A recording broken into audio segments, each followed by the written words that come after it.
Why many spiritual seekers do not see much spiritual progress despite being committed to their spiritual path? What are the reasons? We will look at 4 main reasons in this video. If you're interested with this topic, stay tuned till the end of the video. Hi, I am Radhika Lakshmanan. I'm a karma transformational guide and I help people to heal their emotional wounds and trauma and break their negative karmic patterns using unique hypnosis method, and I teach them advanced meditation course as well. Now let's start. Number 1. Okay, so what are the reasons spiritual seekers do not see much spiritual progress despite being very committed to their path? Number 1, mindset. Mindset. Many spiritual seekers do not believe that spiritual awakening or spiritual progress or enlightenment is possible for them. They do not believe that it is attainable for them. They strongly believe, either consciously or subconsciously, they strongly believe that spiritual progress or spiritual awakening or enlightenment is extremely difficult, is very difficult, it's very hard. See, one of the key goals for every spiritual seeker is to master their mind, to master their reality, to master themselves, to realize their true self. Am I right? In short, to master their mind. The moment you master your mind, you've realized your true self.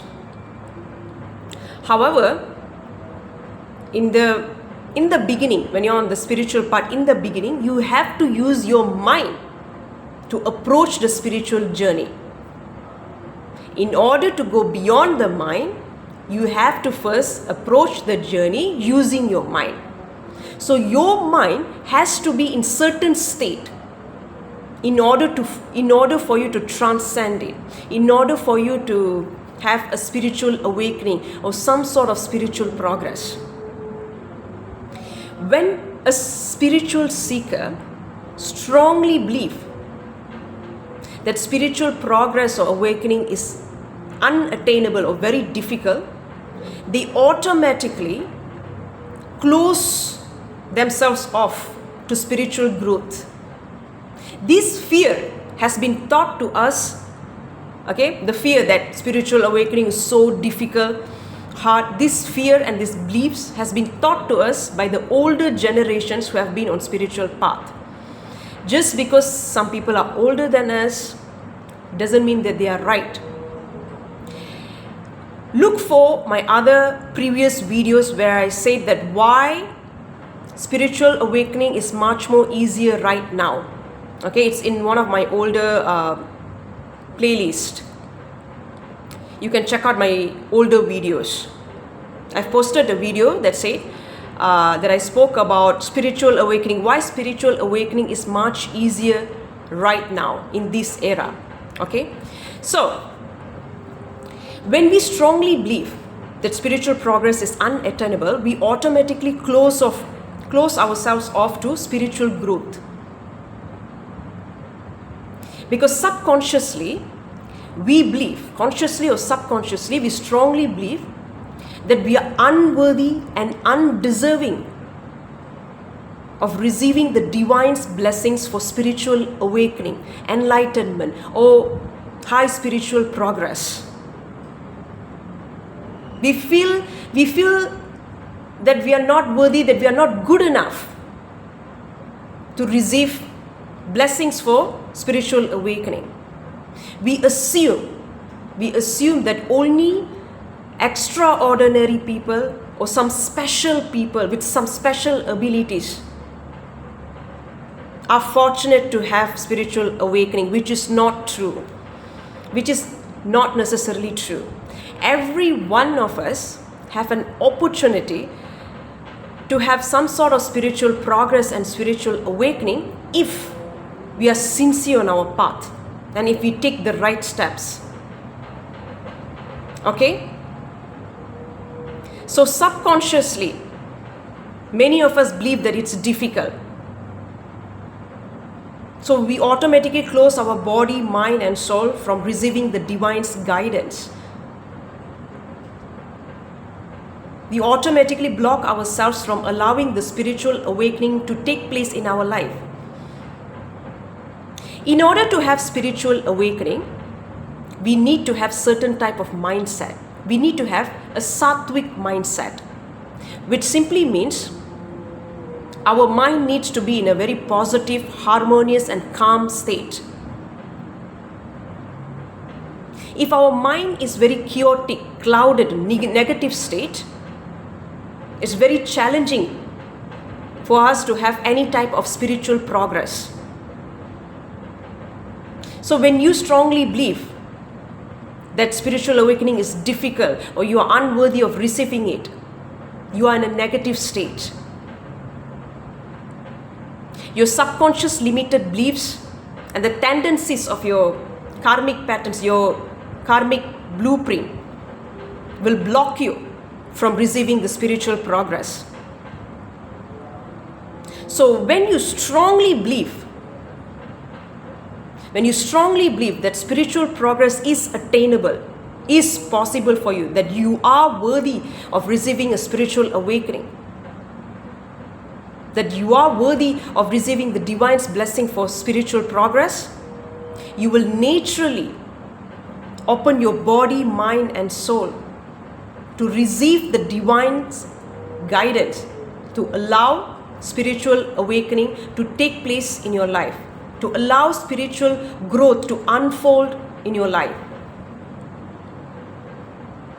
Otherwise, your negative mindset, which is part of our negative karmic pattern, will block you from receiving spiritual growth. Now, do we have any exceptions in this case? Yes. I've seen some people have negative mindset, had spiritual awakening. Why?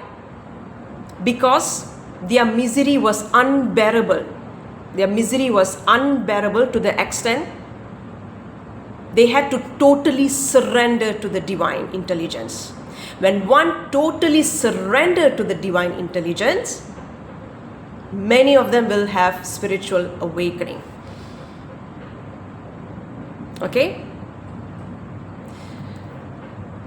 Otherwise, you need to have a positive mindset. You need to have a sattvic mindset to allow spiritual awakening to take place in your life. Number 2, attachment to the outcome. When we engage in a spiritual practice, many of us are too attached to the outcome. When we are too attached to the outcome, it prevents us from being fully present in our spiritual practice. Okay? It prevents us from being fully present in our spiritual practice.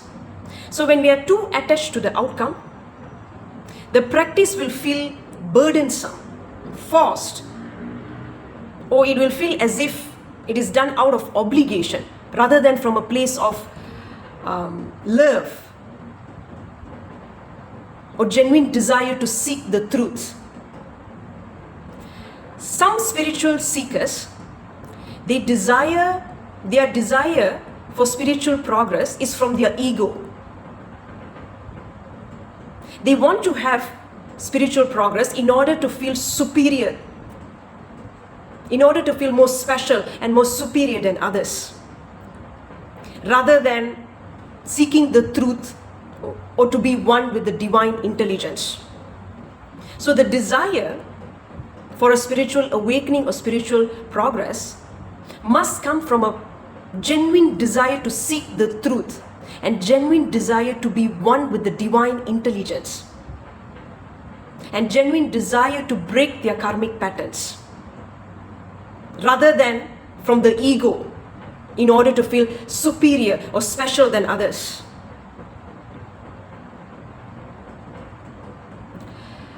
Some spiritual seekers are too involved with the methods and techniques and tools, but struggle with the concept surrender. Okay, they are too involved, too obsessed with the various methods, various techniques of spirituality, spiritual tools and techniques. But they struggle with the concept of surrender. They are not able to surrender or let go of their attachment to their outcome. They are not able to surrender the need to control the outcome. You have to understand one thing: surrendering the outcome, letting go of the attachment to the outcome and surrendering the outcome is the fastest path to spiritual progress. When I did my spiritual practices, I was not attached to any of those outcomes. My only intention was to seek the truth and to be one with the divine intelligence and break my karmic patterns. And that's one of the reasons I had many spiritual awakening over and over and over, repeatedly, for many years. So let go of the attachment to the outcome and let go of the need to feel superior or special through spiritual awakening. It's not some kind of competition.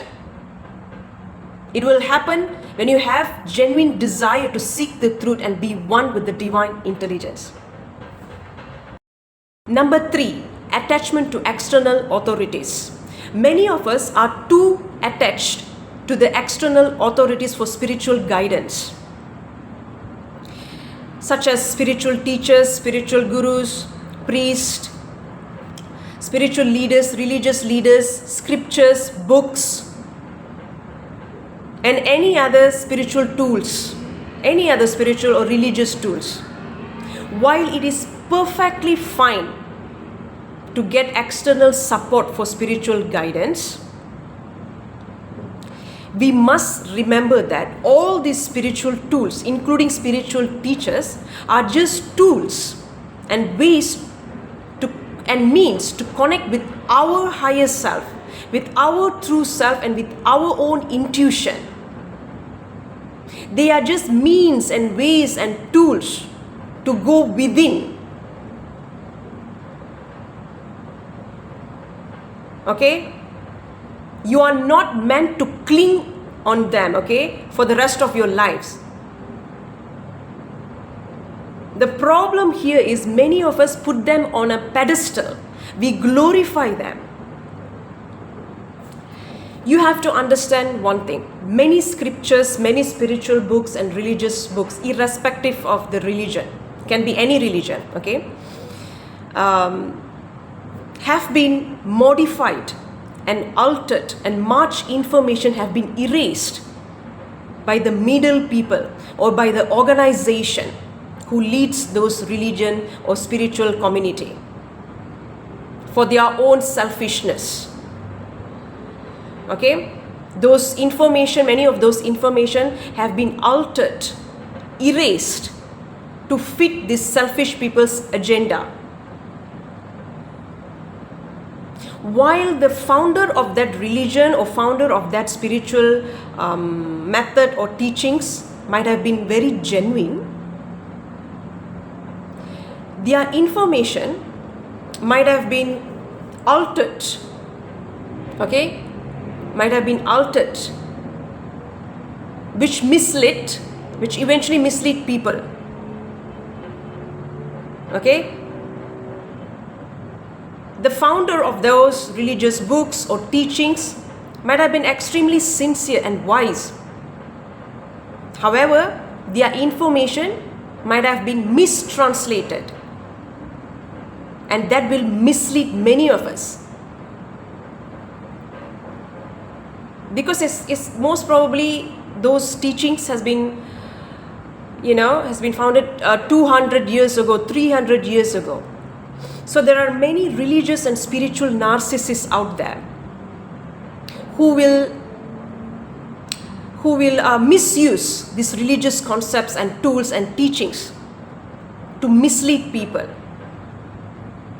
They mistranslate those religious teachings or deliberately will twist and turn those teachings to fit their own agenda in order to manipulate the people, in order to control the people. So these middle people can be anyone, can be an organization, can be people. So you can't trust anyone or anything blindly. The problem with many spiritual seekers is they blindly believe anyone or everyone. in the spiritual or religious field just because it's popular or widely accepted. So you have to connect with our intuition. You have to connect with your intuition. The more you put these external authorities on a pedestal, the more you are giving away your power to them. The more you give away your power to them, the more you're losing the connection with your own true self, with your own higher self and intuition. And there will be lesser chances for you to have any type of spiritual progress or spiritual awakening. Because spiritual progress and spiritual awakening, it's about embracing our own inner power, our own higher self, to connect with our own divine, the divine within us.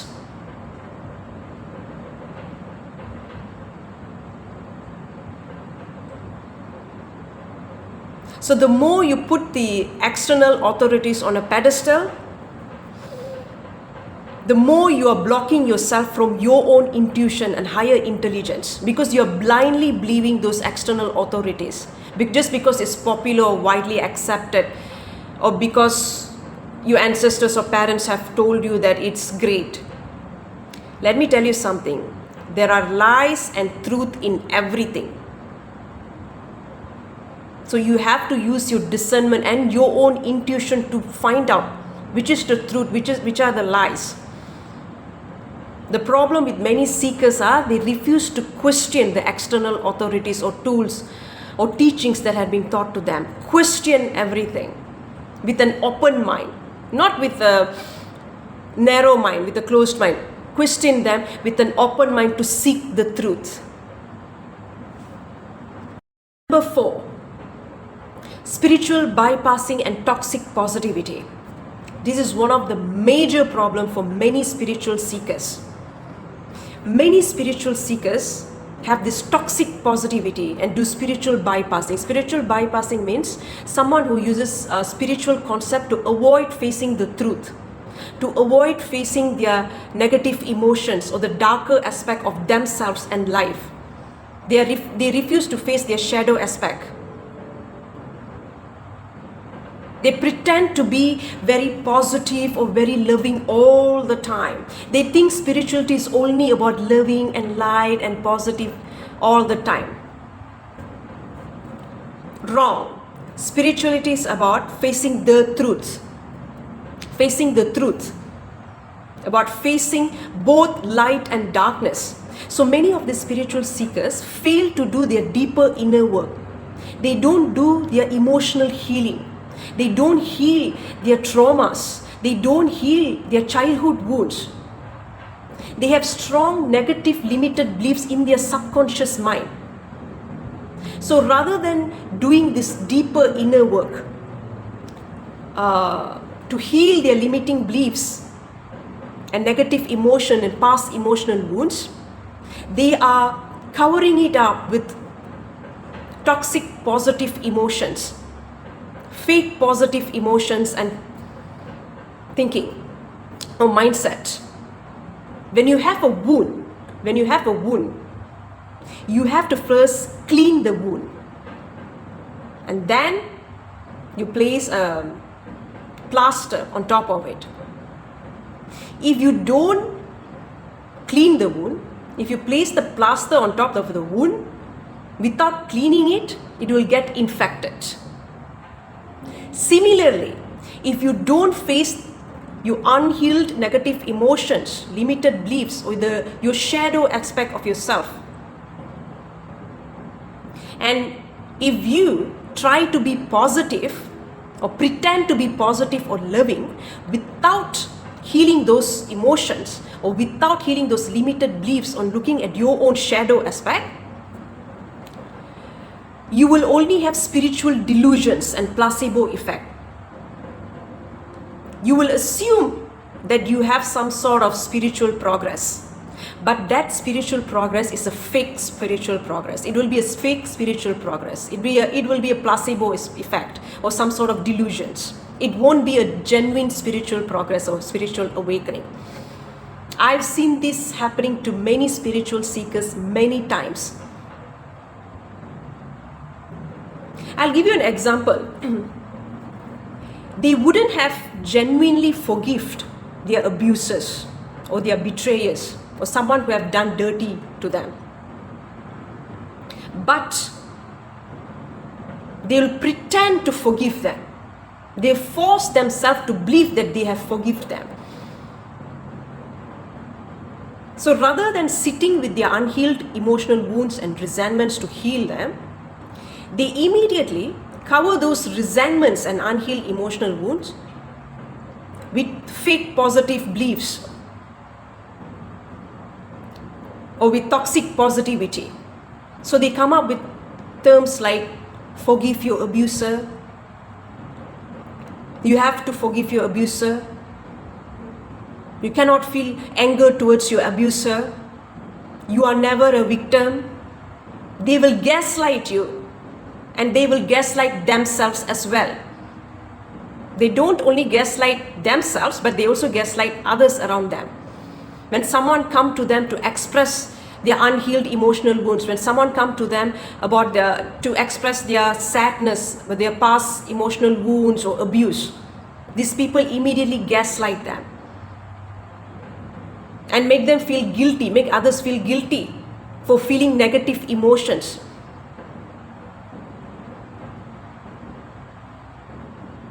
Forgiveness cannot be forced. Forgiveness is a byproduct of high self-awareness and emotional healing.